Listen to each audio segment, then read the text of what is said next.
Magandang hapon mga kapuso, narito na po tayo sa episode 49 ng Makiling Araw ng Huwebes. Sabi naman ni Lola Ising, minahal ka ni Crisanto ng buong buo. Sabi naman ni Rose, hindi totoo yan.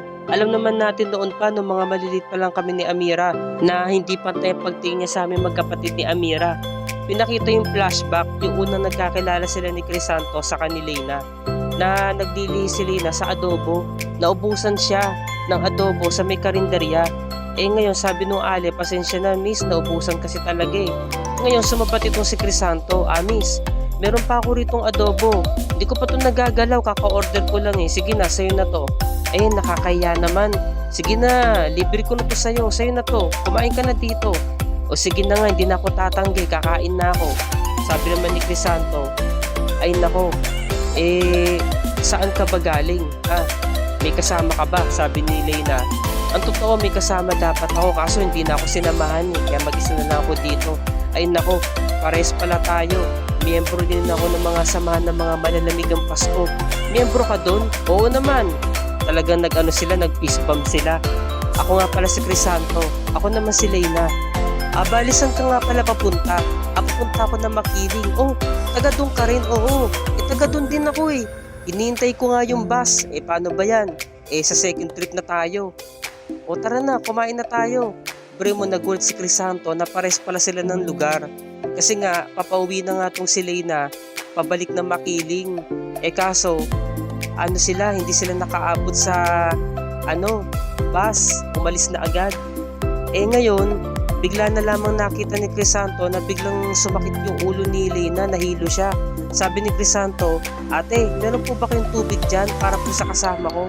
Binigyan niya ng tubig. Sabi naman ni Lena, okay na ako, maraming salamat sa tubig. Siguro napagod lang ako sa biyahe. O tara na, kumain na tayo ng adobo.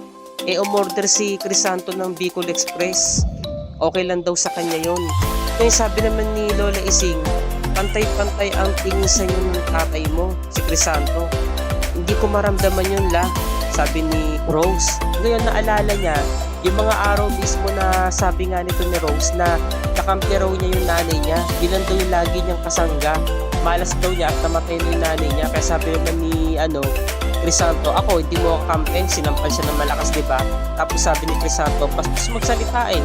Kaya naghihinakit si Rose, nagtatampo siya na nasagot na lahat ng mga katanungan niya kung bakit hindi pantay ang trato sa kanila ni Amira noong mga bata pa sila. Yun pala, hindi pala niya totoong ama si Crisanto. Ayun, dadalhin nga ni Ising itong mga picture frame ng mga magulang niya at ibibigay nga kay Rose. Ngayon, pinigilan ni Amira, sabi niya, wag mo nang ibigay yan at baka kung saan-saan pa niya ilagay yan sa mansyon ng mga pera. Sabi naman ni Rose, talagang ganyan na ba talaga tingin mo sa akin, Amira? Ba't hindi? Simula nung pinili mo yung tatay mo na si Doc Franco, para bang wala na rin kaming silbi sa'yo? Sabi ni Rose, yan na, hindi ko na kukunin yan, saksak mo sa baga mo. Bilang nagdabog si Rose at umalis na siya. Talagang hindi talaga magiging okay sila magkapatid. Pagkatapos bigla na lamang lumuha si Amira na parang siya pa rin ang natalo sa sagutan nila dahil naghihinakit siya eh. Ngayon umiiyak si Lola Ising sa garden at kinuusap siya ni Lolo Tirso. Pagpasensya mo na si Rose na bigla lang yung tao. Hindi eh. Oo, nandoon na tayo. Anak nga siya ni Franco. Pero naghihinakit lang ako dahil hindi niya tayo pinili. Samantala, nandito na nga si Rose sa mansyon ng mga tera. Sabi naman ni Jewel, sino po siya? Pwede ko po ba siyang tawagin tita? Ngayon, sabi naman nito ni Maxine, bakit di ka makatitig? Pwede ba ayusin mo nga yung titig mo sa anak namin? Sampid ka lang dito. Sumagot agad si Rose, sabi niya, alam mo, para sabihin ko sa'yo, hindi ako sampid dito. Kaya lang ako sumama dito at pumunta dito dahil iniimbitahan ako ng may-ari ng bahay na to. Okay? Ngayon sabi ni Natalie, alam mo, kakasampa pala ng mga paa mo rito sa teritoryo namin. Ganyan na agad ang pinakita mo, binulabog mo na agad ang pamilya namin. Dapat palang, sa gate pa lang kanina, pinalayas na kasi. Ngayon sabi naman ni Amira, hayaan nyo na siya. Sabi naman ni Lola Ising, sobrang sakit lang kasi sa akin na tayo ang pamilya niya. Dapat tayo ang pinili niya pero si Doc Franco pa rin ang pinili niya. Gusto niyang kilalanin yung tao na hindi naman niya nakasama ng matagal. Sa totoo lang, inalagaan siya ni Crisanto. Minahal siya at inuring siya na parang anak noong mga panahon na yun. Nag-flashback muli nung inaapoy ng lagnat itong si Rose. At ito namang si Lola Ising nagpapakulo ng herbal na gamot, herbal na halaman. Kaso hindi pa nga kumukulo. Kaso sobrang taas na ng lagnat ni Rose. Sabi naman ni Leyna, bakit kasi hindi ka nagpakumbaba doon sa boss mo? Tuloy natanggalan ka ng trabaho, hindi ka nag-sorry. Ba't ako magsasorry, Leyna? Alam mo naman na sinet up lang ako, pinagtulungan ako. Alam ko na binabawasan nila yung sweldo ko. Magpapakumbaba pa rin ba ako? Ipapasawalang bahala ko na lang ba?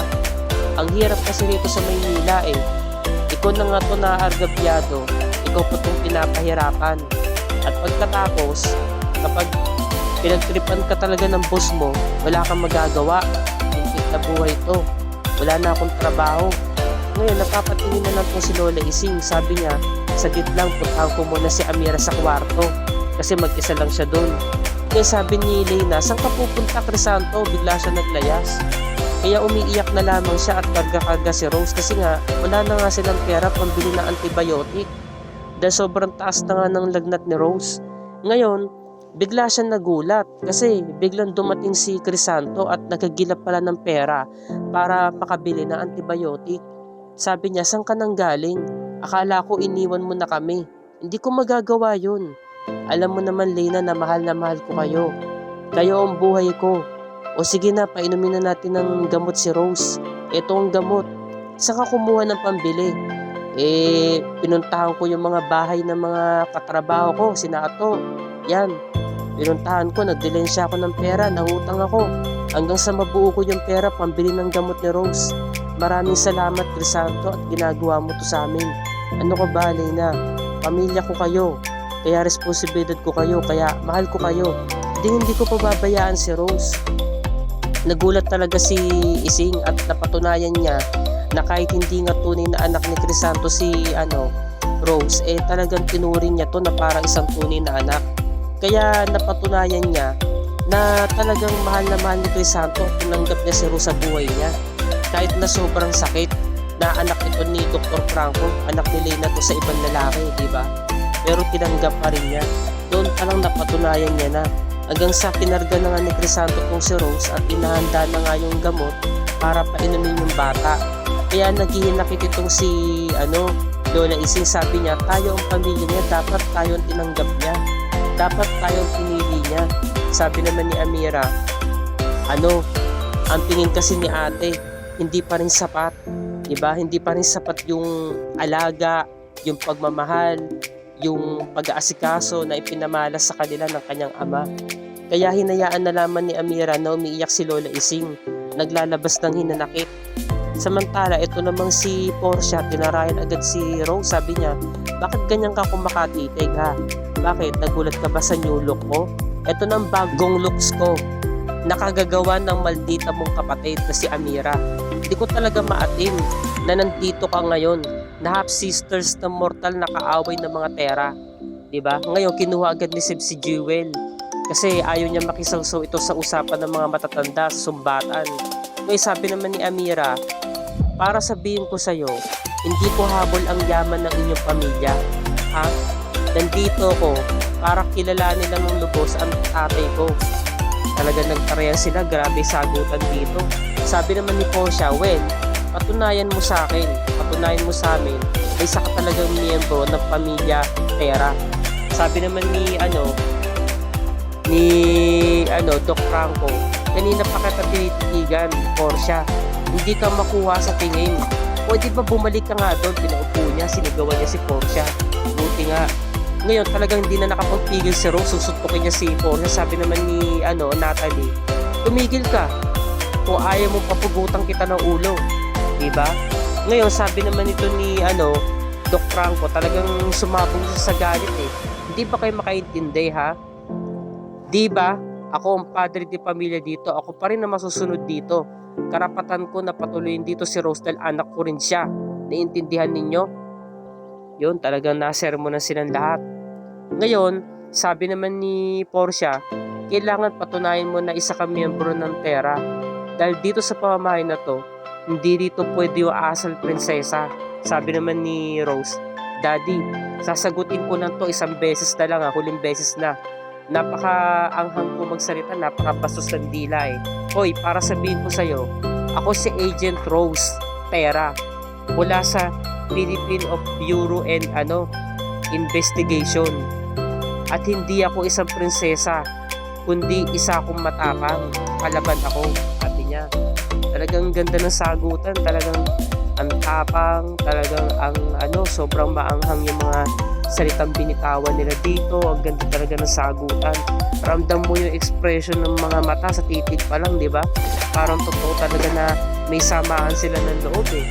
So, tumuloy na nga itong si Rose, papaakit ng kwarto niya. At eto, bubulong nga ito si Doc Franco. Hindi ba kayo naglinis ng mga tenga ninyo? Di ba sinabi ko sa inyo na papupuntahin ko siya dito? Sabi naman ni Portia, aminin mo na kasi Dad, kaya mo lang naman siya pinapunta dito, di ba? Para gamitin siya laban sa kanyang kapatid na si Amira. Para pabagsakin siya nito. Sabi naman ni Jewel, sino po si Amira? Sabi naman ni Seb, Yaya, pakipuntahan nga po pala to si Jewel para dalhin na siya sa kanyang kwarto. So inalis na. Kasi masyado nang malalim yung usapan eh. Ayaw na nila maging involved yung bata. Ngayon, ang pinaplano nila gagamitin si Rose, di ba? Para manipulahin ang isipan nito para kalabanin mismo yung half-sister niya na si Amira.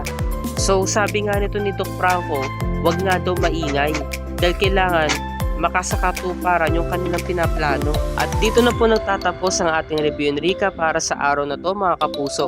Kung bago ka pa lamang sa aking channel, kung maaari makahingi ako sinumuting subscribe at i-click mo na rin ang bell icon para lagi ka updated sa mga episodes na Makiling and other GMA shows tulad nito.